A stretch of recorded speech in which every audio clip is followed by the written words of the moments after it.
প্রবাসী মেয়েরা সত্যি খারাপ, প্রবাসী মেয়েরা সত্যি বাজে। প্রবাসী মেয়েরা যদি বাজে যদি না হইব, খুব শিগগিরই মানুষকে বিশ্বাস করে ফেলায়। কারণ কি, প্রবাসী মেয়েদের সহজ সোজা মন। প্রবাসী মেয়েদেরা যাকে ভালোবাসে, জীবনের চাইতে বেশি ভালোবাসে, তাকে বিশ্বাস করে ভালোবাসে।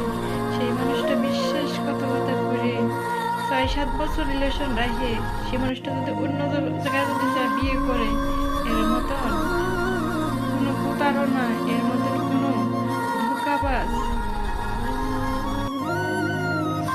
থাকে না। খুবই খারাপ প্রবাসী মেয়েরা, খুবই খারাপ। আল্লাহর কাছে বলে, আল্লাহ তুমি আমার এই রোজার মাসটা ভালো রাখো, আমার কোনো বিপদ দিও না, আমি যেন কোনো বিপদ পথে যেন না যাই। মানুষের কতটাই না মনে কষ্ট থাকে, আশা থাকে, আমি যেন এই রোজার মাসটা যেন সুন্দরভাবে কাটাইতে পারি। জানি না কতটুকু পারবো, কারণ আমার তো মনে অনেক কষ্ট। কারণ বাবা মার সাথে কথা বলি না, বুঝতেই পারতেছেন যে একটা মানুষের কতটা কষ্টে দিন যায়। কারণ মানুষের যে তেমন একটা জিনিস, মানুষের আসলে কে টাকা পয়সা স্বর্ণ গহনা থাকলে কিন্তু মানুষের শান্তি হয় না। মানুষের মনের শান্তিটা হচ্ছে কি সবচেয়ে বড়। কারণ আমি আজ 9-10টা দিন হয়ে যাচ্ছে বাড়িতে কথা বলি না।